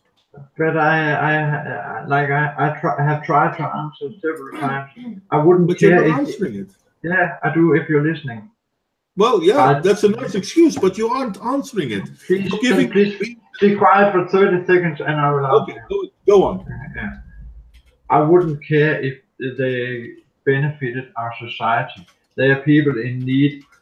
I want them to come here if that can benefit their life. And I believe that they will benefit us in time. But they're not benefiting us now. No, I don't. They haven't benefited us. No, but that is. No, listen. I let you finish. Yeah, now let me. Yeah, fair. And we see that if we look in countries like Belgium, where we have places like Molenbeek, where they have been for the longest time. We're talking even before the Second World War. They were there. Not so many, obviously, but there were. And we see that the situation has gotten worse and worse and worse and worse. And all we see now is that there are problems now, both in their community and our communities, because there are Danish people who are afraid of the Muslim population in these areas. And we can deny that this is true, but this is a fact. People are afraid of them, and we are not helping them. So how is this a useful thing? One, I deny a lot of things what you said. You deny I deny your narrative. I do not know not one Danish person who is afraid of Muslims in general. Okay, Not one. let me go there then.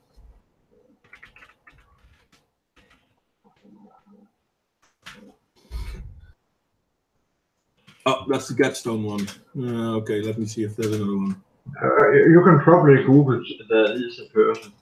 Well, I'm not using Google. I'm using there's DuckDuckGo. It doesn't a matter. lot of people in Denmark who spend a lot of time on There was painting pictures. television to create documentary. fear. There was a television documentary about Sharia in Denmark, and it showed a lot of the problems.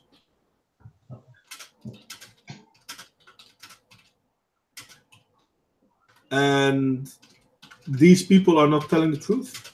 There are actual immigrants, Muslim immigrants in Denmark, which are saying, please, Denmark, do something. And we're not helping them. We are importing a problem, and half of the people we are, well, 20% of the people we are importing is part of the problem. 80% of the people are the ones that we want to help. But by not stopping those 20%, we are not only not helping the other 80%, but we're also not helping our country. And you're in favor of that? Like I said, we have the climate crisis is, you said that the Western produces the most food, and we also produces the most pollution. We also have created the most destroyed houses because of our wars, the recent wars. Okay, what reason? So we have created. We have created a lot of problems for ourselves. What recent war was Denmark involved in? The war on terror. The war on terror. Yeah, and you know the Iraq, Afghanistan. I've never heard of a country called terror. What country is terror? No, you know, we declared war on the axis on evil and the war on terror. Okay, so which country did we attack? Stop playing stupid. You know the war on terror narrative. No, I'm not being the one who's being silly. You're the one who's being silly. What country did Denmark attack? We have attacked Libya. We have attacked. So Denmark was part of the attack of Libya. We have Libya. attacked in Iraq.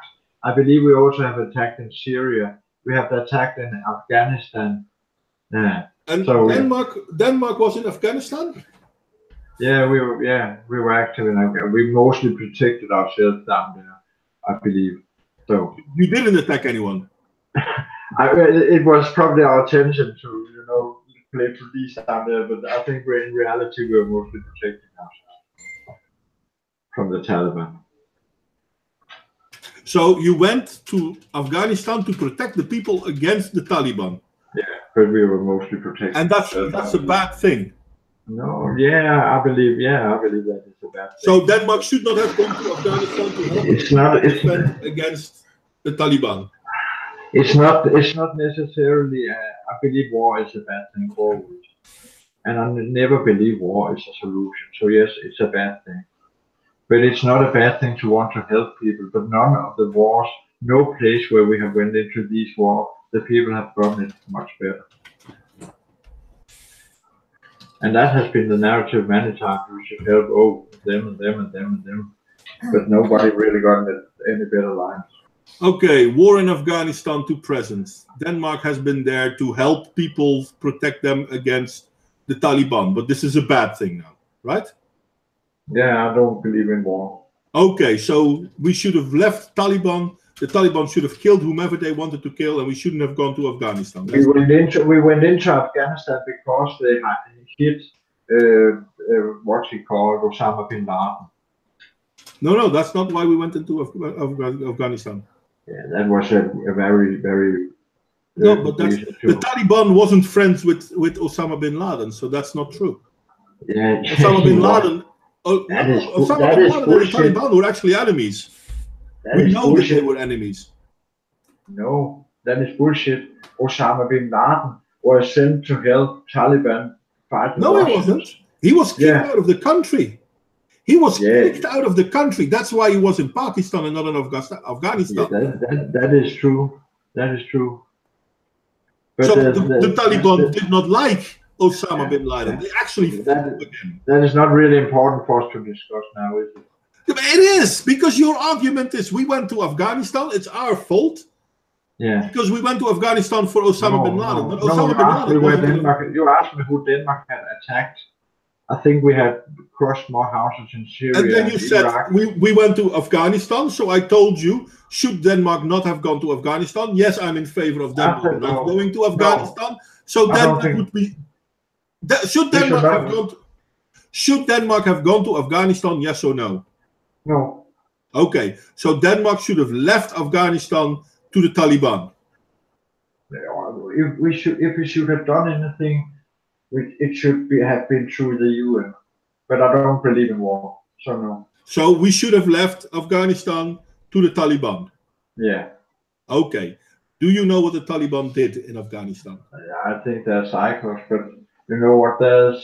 But we should have left them. So us going there trying to help people is the reason why they now come to our country. The leaders from the West that have decided to throw all those bombs in the Middle East and wherever it is, they're just as psychos in my opinion. I'm sorry, mate, but those are talking points. Can you?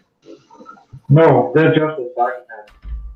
No, they're just talking points. They're not based on reality. They're just talking points. Oh yeah, but we shouldn't have attacked them. Okay, but we didn't. If we look at Operation Enduring Freedom, we went to Afghanistan because the Dutch went there too. In all fairness, we went there to try and help rebuild the country. Yeah, and we didn't. Actually, for a large part, we did. The problem is that the Taliban kept fighting us. And that's why we can't leave, because as soon as we build a school, the Taliban destroys that school. As soon as we build a hospital, the Taliban destroys that hospital. This is what's actually happening. But like I said, we shouldn't have interfered in any of the places, nowhere of the places we have. So then we should have just left. It better. Then we should have just left and let the Taliban continue to ruin that country. That's what you're saying. Yeah, we don't have it helped. No, I agree with you. It hasn't helped. So we shouldn't have done anything. And it didn't really help in Iraq either. What is that war? It's not me. We should not have battery low. We have to stop now. My battery is low. Okay. I'm sorry that you keep deflecting. I had hoped it would be a slight bit better. I could say the same about you, man. Yeah, you could. It's not true, but you could.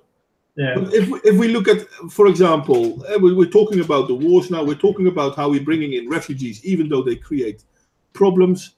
But if we can agree that we should not have gone there.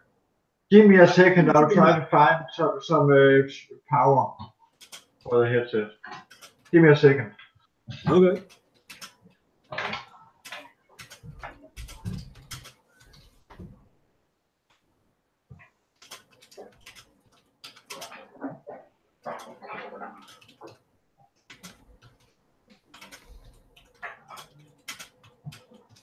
And I see your question, John. I'm not going to talk about the Nazis because that will make it that much more complicated, I guess. And of course, there are good reasons for war. Defensive wars are always good, in my humble opinion. But he's trying to get his battery thingy so we can continue. Otherwise, we have to stop. And Warp, I blame the media, but the majority of people in the West have access to the webs. Yes, a lot of people can find the truth, but they don't care. Are you back, mate? I was responding to people in the chat because there are some people in the chat as well. Can you hear me? I can still hear you. Yes. Okay, but somehow you're speaking on the laptop now. I was talking because there are some people watching. And they are commenting as well, so I'm trying to respond to that a little bit as well. Okay. Does that mean I can go to take a quick pee? If you want to, yeah, sure. I'll hold. While I agree, Warped, you have to suspect that you are not being told the truth to think that to think to do that. Many people are too trusting when they know the media. Well, yeah, I think you're correct on that as well, John. A lot of people feel that they are. This is, for example, in America, very clear when people are talking about the gun debate. Oh no.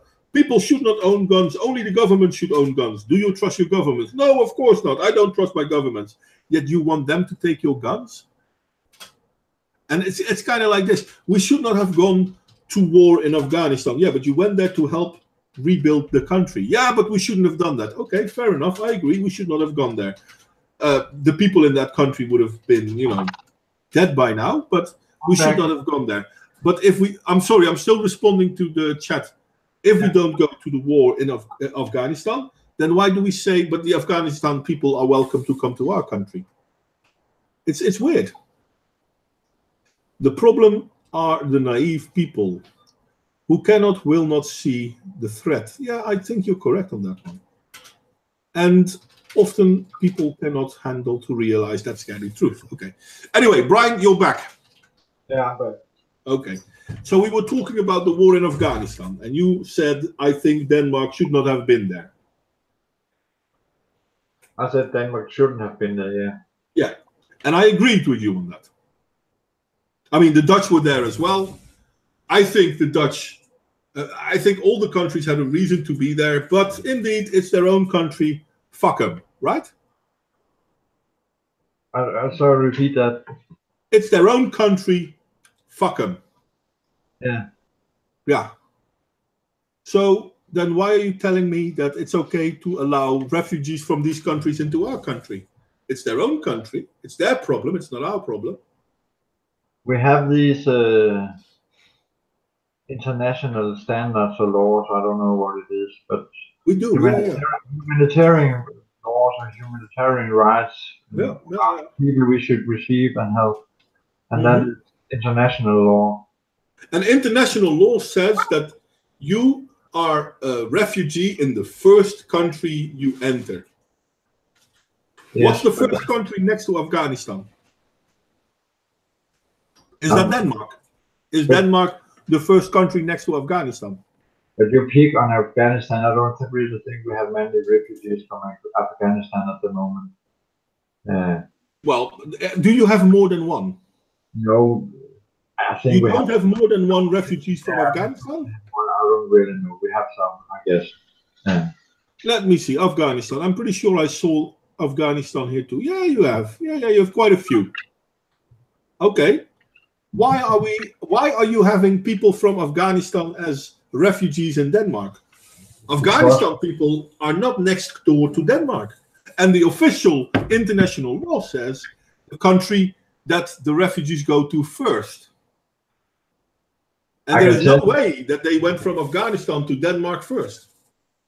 I can tell you that the situation in Denmark is so that we have no one that okay. So if we look at people like Lebanon, there are people that are refugees in Denmark that come from Lebanon.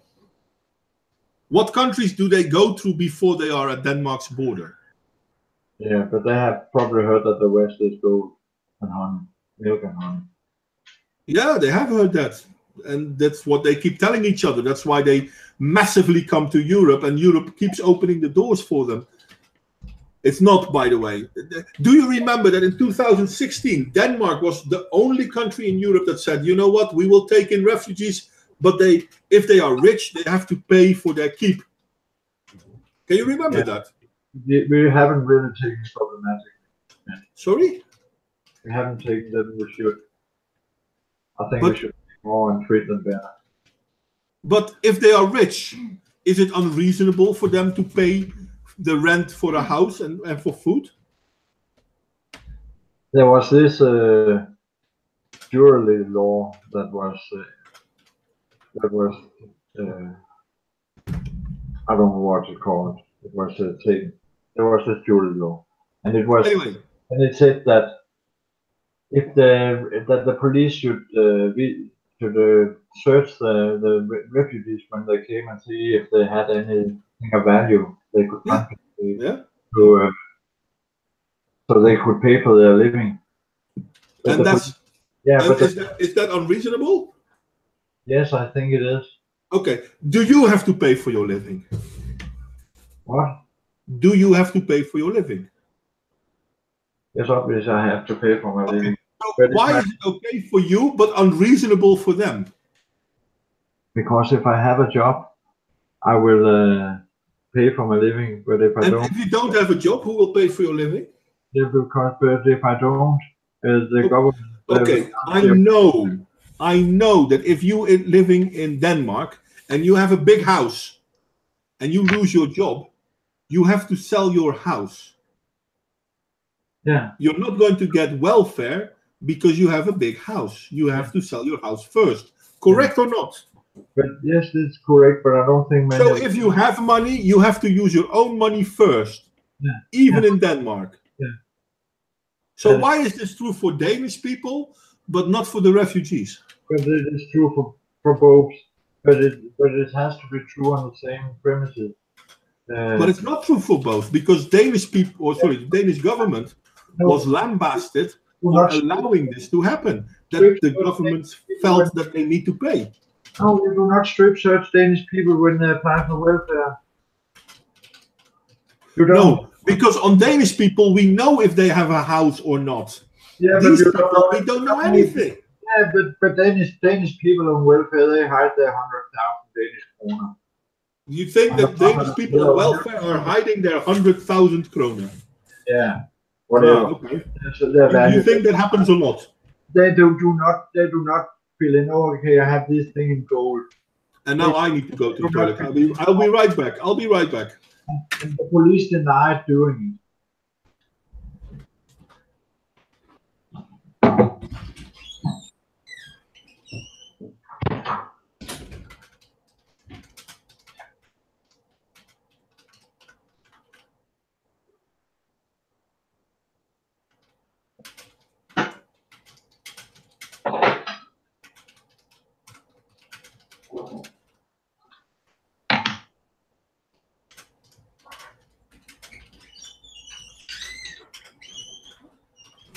Oh, I'm sorry, people. I suddenly needed to pee really badly. I'm really being an old man now. Anyway, so back to the story. Do people need to pay for themselves? Yes, but you do not strip search them because some people are criminals. That's the argument? It has to. You do not. The police refuse doing it, so it has been done. I don't think the police should refuse to do it, but that's not the argument either. No, but I don't. The argument was. Sorry, go on.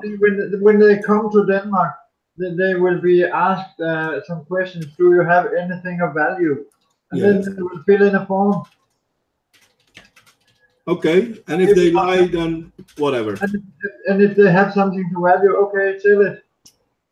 Live out of that. But that's not allowed. Denmark wasn't allowed to do that. What?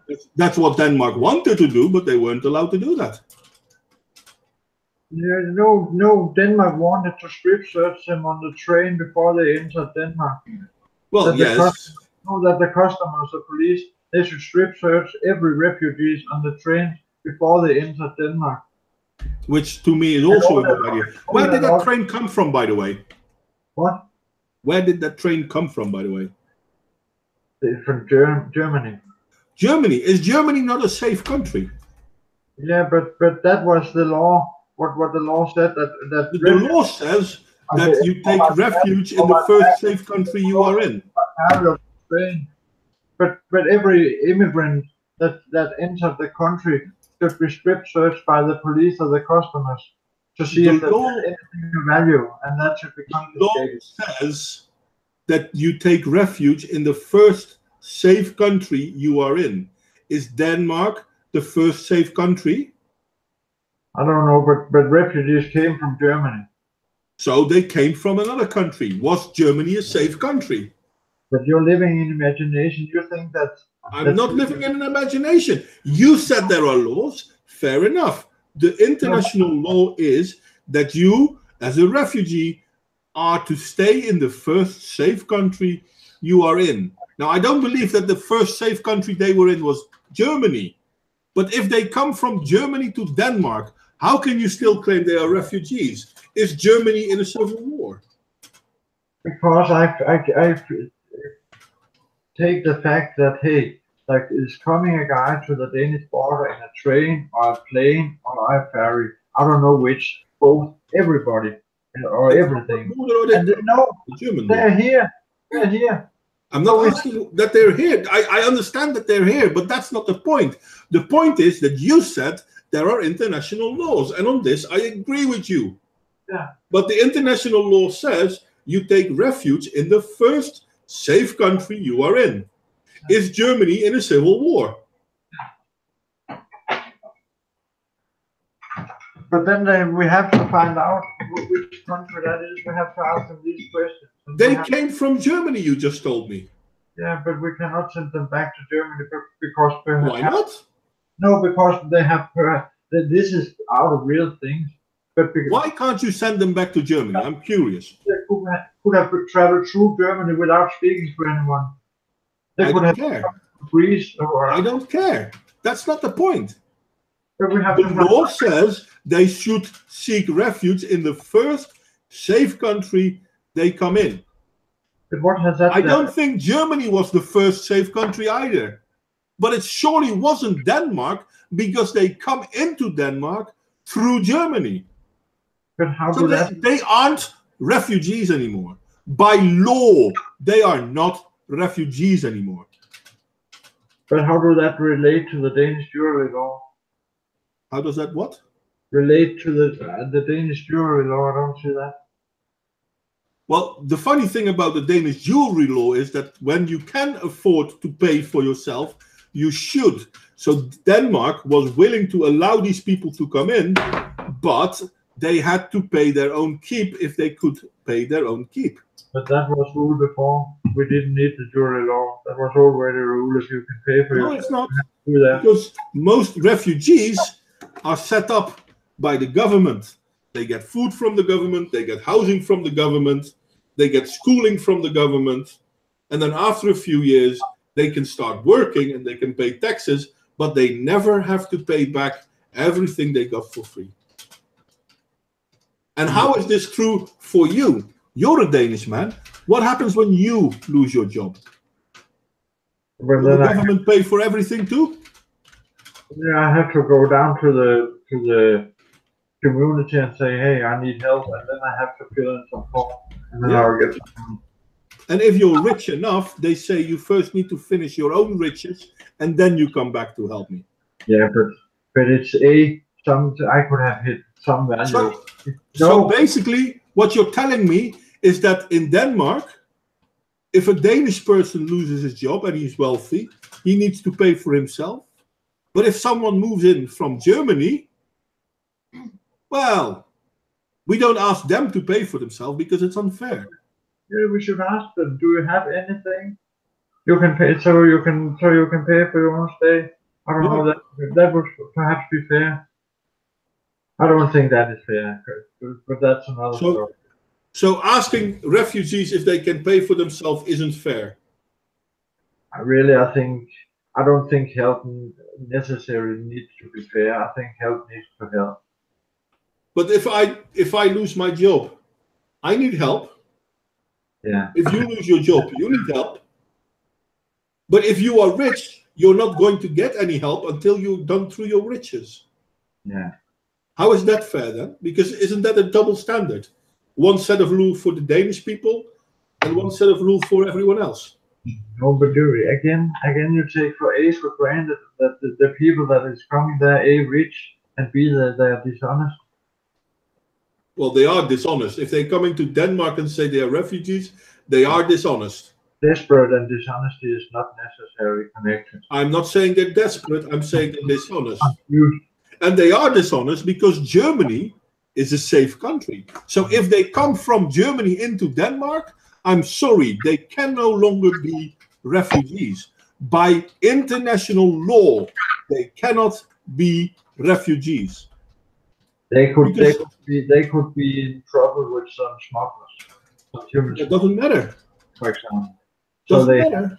So they was pressured to go to Denmark. Doesn't matter. All of that doesn't matter. Yeah, it By matters. international law, they cannot be refugees.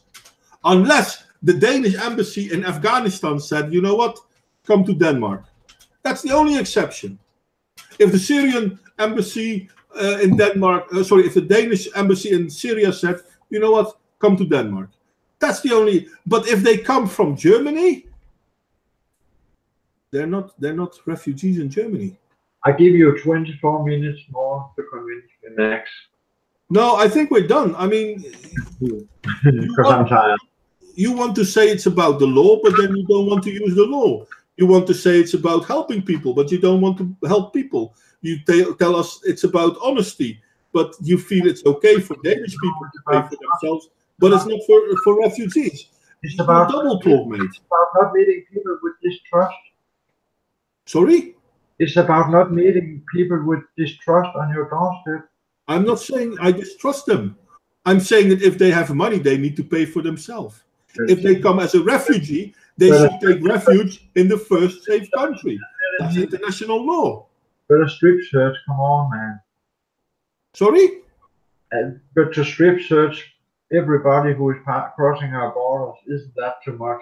To see if they have anything you can... Why would that be too much? Have you ever... No, you've never left... I've been to Bulgaria and I've been to Russia on holiday in the time when they were still communistic. Trust me, I was a tourist and they strip searched me. Yeah. So I'm not quite sure what's the problem with strip searching. Yeah, I do not want it to be like Russia. I do not want our part of the world to be like Russia. Yeah, fair point. But some countries already are. And there's a reason why people strip search. Yeah, I think it's fair. You think it's fair? Well, maybe it is fair. Is that fear unjustified?